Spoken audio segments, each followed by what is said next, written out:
هل صحراوي عنده أخت تيك توكر؟ هذا الموضوع راح نجاوب عليه في هذا الفيديو. لا تنسى اللايك والاشتراك ونوصلوا هذا الفيديو لل100 لايك وخلونا نبدأ. خليني أفهمكم القصة كاملة. القصة هي أن هاي الفتاة صرحت في الفيديوهات وقالت أنها أخت صحراوي. نخليكم على الفيديو.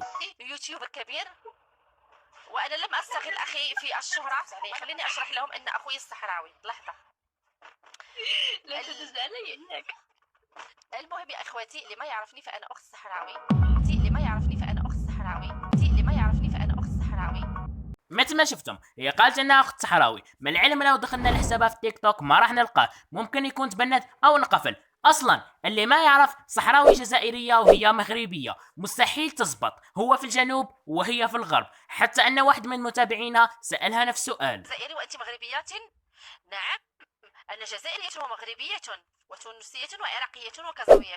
مثل ما شفتم هي كانت تهرب من السؤال. انصحكم لا تصدقوا اي واحد يقول هيك. ممكن في اي مرة تطلع وحدة وتقول انا اخت كوك، ممكن اي شيء يصير عادي. هاي الحكاية اكيد كذب، ولو شافها صحراوي راح يندهش. وصلنا لنهاية الفيديو، كان معاكم كوك ودمتم برعاية الله وحفظه.